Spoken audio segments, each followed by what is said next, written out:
Hi, I'm Virginia and today we're going to make Christmas pecan tarts. Now before this I started off by making the dough the night before, and what I did was I took half a cup of hard salted butter, a quarter cup of white sugar and a cup of flour, and I threw it all in a Cuisinart and mixed it up until it became a hard ball, and then I covered it in saran wrap and put it in the fridge overnight.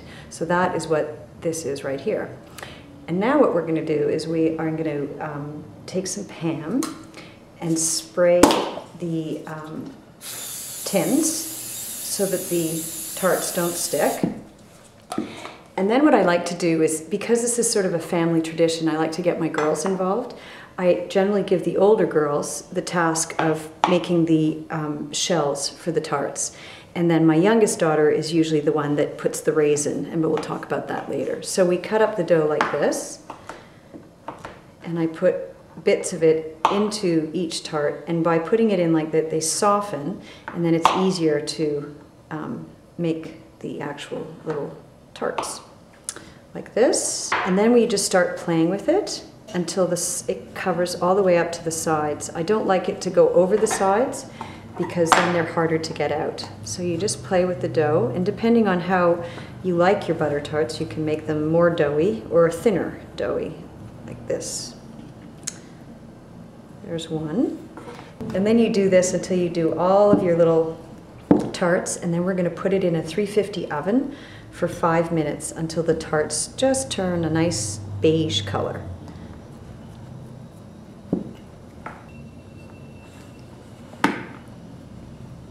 Sometimes when I'm doing a whole lot of these, I take the dough and everything and I sit down in front of the TV. And the girls and I will sit there and do them together because it is labor intensive. But the beauty of these tarts is that you can make them 2 weeks ahead and put them in a nice cookie tin in your freezer and seal it up, and they keep really, really nicely for at least 2 weeks. Now that we've finished filling in the little tart shells, we're going to put the tart shells in the oven for 5 minutes at 350 until they turn a nice golden brown. Now we're going to do the second step, which is the filling, which is really the most delicious part. So we take 3/4 cup of brown sugar, and then we add 2 teaspoons of corn syrup. Then we add a tablespoon of soft salted butter and 1 egg. Once all those ingredients are in your bowl, you process them. Now there are different ways you can process it. One of them is in a Cuisinart, or with this lovely handheld Cuisinart tool.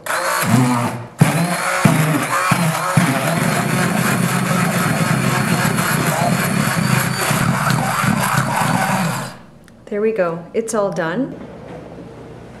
So I've taken the little molded tarts out of the oven, and they're freshly out, and what I like to do is go in with my now lead fingers from doing this for so many years, and I like to push the dough to the side to allow for more room for the filling. So you just sort of do this quickly without burning your fingers too badly. And then I take my raisins and I plop 1 little raisin in each tart. Now for those that like pecans, actually feel free to put a piece of pecan or a whole pecan into each of the tarts instead of a raisin, but I'm not a fan of pecans in my butter tarts, so that's why I choose the raisins. And then what I do is very easy, simply take the filling and carefully drizzle it into each tart until it comes pretty much to the top of the dough, like that. It's very simple, and then we put it back in the oven, as I said, at 350 again. It's a sort of an old recipe that's been lingering around in my life, and I just sort of guesstimate, but I would say for another 5 minutes. And then we'll show you how that looks.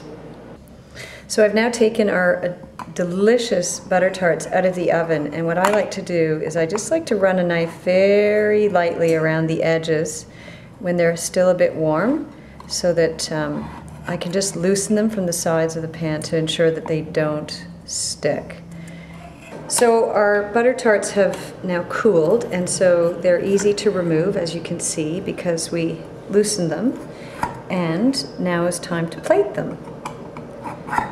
And what I like to do is just put these actually always on their own because they're so yummy and they have this nice perfect shape to them, so they look really nicely just by themselves on the plate. Some of my other Christmas cookies I like to mix and match, but these ones I like to leave on their own. So I put these on like this, and then because it is the season, it's always nice to add a little bit of green to the plate to make it look pretty, and drape it over like that. Oops, there we go. Let's fix it however you like. And then you have your nice Santa plate with your yummy butter tarts. And now you can just enjoy them.